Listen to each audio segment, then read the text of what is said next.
कोई भी subsidy scheme के लिए जब हम एप्लीकेशन करते हैं तो सबसे बड़ा प्रॉब्लम आता है तो वो है डॉक्यूमेंटेशन का। तो लैंड रिलेटेड जितने भी डॉक्यूमेंट्स है ये बहुत इंपॉर्टेंट है for any subsidy application. Third one is means of finance, मतलब आप ये प्रोजेक्ट खड़ा करने के लिए जहाँ से भी आप पैसा इकट्ठा कर रहे हो, लोन ले रहे हो तो बैंक सैंक्शन लेटर आपके पास होना चाहिए, उसकी अप्रेजल रिपोर्ट होनी चाहिए। और एक इम्पॉर्टेंट डॉक्यूमेंट है कि प्रोजेक्ट रिपोर्ट। आप जो भी मैन्युफैक्चरिंग यूनिट इस्टेब्लिश करते हो तो आपको उसकी इंस्टॉल कैपेसिटी पता होना ज़रूरी है। अगर आपकी लैंड एमआईडीसी में तो एमआईडीसी रिलेटेड डॉक्यूमेंट्स आपके पास होना ज़रूरी है। Good morning, my name is Aadish and I welcome you all to our YouTube channel M plus subsidy solutions.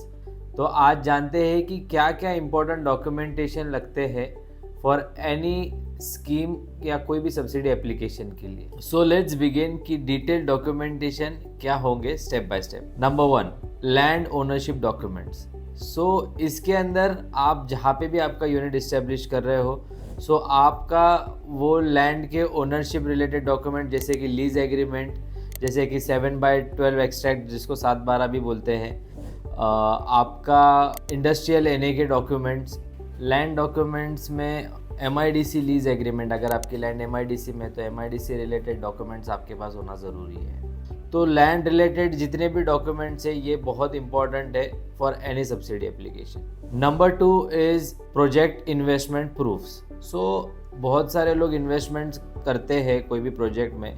कोई भी सब्सिडी एप्लीकेशन के लिए आपको आपके इन्वेस्टमेंट प्रूफ जैसे कि मशीनरी के बिल्स हो, आपने बिल्डिंग में जो भी कुछ खर्चा किया उसके प्रूफ्स हो, छोटे मोटे टूल्स इक्विपमेंट्स ले उसके इन्वॉइसेस हो, ये सारे प्रूफ्स आपको हमेशा आपके पास सेव करना चाहिए और at the time of application ये आपके पास रहना बहुत ज़रूरी है। Third one is means of finance, मतलब आप ये प्रोजेक्ट खड़ा करने के लिए जहाँ से भी आप पैसा इकट्ठा कर रहे हो, जैसे कि अगर आप बैंक लोन ले रहे हो तो बैंक सैंक्शन लेटर आपके पास होना चाहिए, उसकी अप्रेजल रिपोर्ट होनी चाहिए, उसके बैंक के स्टेटमेंट्स होने चाहिए, ताकि आपकी इन्वेस्टमेंट के प्रूफ्स दिखे कि आप ये 1 करोड़ के प्रोजेक्ट के लिए कितना लोन ले रहे हो।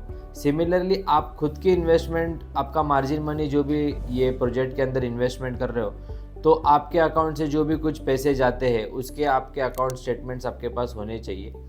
ये दोनों का एक कंसोर्टियम मतलब सीए सर्टिफिकेट भी उतना ही इम्पोर्टेंट होता है जो इन्वेस्टमेंट प्रूफ को डिफाइन करता है as an important document for the investments. Fourth important है कॉन्स्टिट्यूशन डॉक्यूमेंट। अगर आप प्राइवेट लिमिटेड कंपनी हो, अगर आप एलएलपी हो, अगर आप प्रोप्राइटरशिप हो या if you are an limited company या पार्टनरशिप हो, आपके रिलीवेंट फर्म के या कंपनी के हिसाब से आपके पास आपके कंपनी के डॉक्यूमेंट्स जो है वो हर एक सब्सिडी एप्लीकेशन के लिए अवेलेबल चाहिए।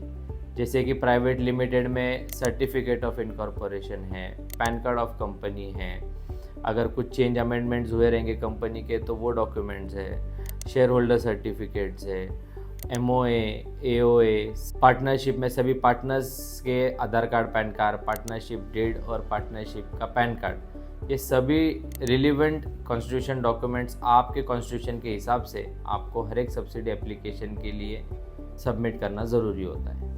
सिमिलरली एलएलपी में आपकी एलएलपी की जो डीड है वो इम्पॉर्टेंट है, certificate of incorporation of LLP, PAN card of LLP, ऐसे रिलेवेंट डॉक्यूमेंट्स आपको सबमिट करना ज़रूरी है।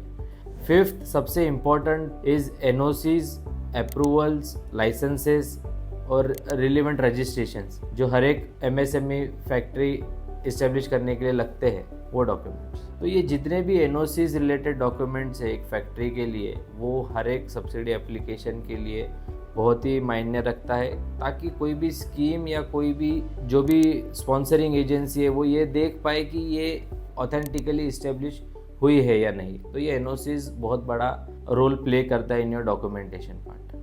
और एक इम्पॉर्टेंट डॉक्यूमेंट है कि प्रोजेक्ट रिपोर्ट। आप जो भी मैन्युफैक्चरिंग यूनिट इस्टेब्लिश करते हो तो आपको उसकी इंस्टॉल कैपेसिटी पता होना ज़रूरी है। आपके बेसिक रॉ मटेरियल्स क्या है, आपका कंजम्पशन ऑफ रॉ मटेरियल कितना है, आपको वाटर यूसेज कितना है, आपका फिनिश प्रोडक्ट जो भी बनते हैं वो क्या है, आपके बाय प्रोडक्ट्स क्या है, आपका प्रोसेस फ्लो क्या है मैन्युफैक्चरिंग का। तो ये this is all the part of project report. आपकी प्रोजेक्ट रिपोर्ट भी उतनी ही मायने रखती है हर एक सब्सिडी के एप्लीकेशन के लिए। सेवेंथ इज़ की रिलीवेंट सर्टिफिकेशंस। अगर कोई स्कीम में बेनिफिशियरी के कुछ एजुकेशन सर्टिफिकेट्स गवर्नमेंट ने अगर कॉल किए तो वो आपके पास होना ज़रूरी है। इन्वेस्टमेंट के लिए चार्टर्ड अकाउंटेंट का सर्टिफिकेट होना बहुत ज़रूरी है।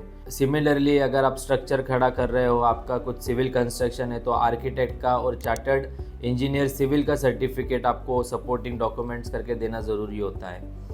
अगर मशीन के लिए गवर्नमेंट अगर प्रूफ मशीन इंस्टॉलेशन के लिए चार्टर्ड इंजीनियर मैकेनिकल का सर्टिफिकेट अगर गवर्नमेंट कॉल करती है तो वो आपका होना ज़रूरी है। तो ऐसे और भी कुछ रिलेवेंट आपके प्रोसेस को लेके ISO सर्टिफिकेट या एक्सेट्रा, ऐसे बहुत सारे सर्टिफिकेट्स है जो टाइम टू टाइम अगर स्कीम की रिक्वायरमेंट है तो आपको देना और आपके पास अवेलेबल होना बहुत ज़रूरी है। ये सारे डॉक्यूमेंटेशन हर एक स्कीम, हर एक सब्सिडी एप्लीकेशन के लिए बहुत बहुत ज़रूरी है। अब ये डॉक्यूमेंटेशन में अगर आपको कोई भी प्रॉब्लम है या कुछ भी सवाल है तो you can comment and we shall be glad to आपको वो चीज़ के बारे में असिस्ट करने के लिए। और भी सब्सिडी एप्लीकेशन के लिए आपको कुछ भी असिस्टेंस लगता है तो हमारा डिस्क्रिप्शन में डिटेल्स दिए हुए, you can reach out to us for any kind of support. Thank you.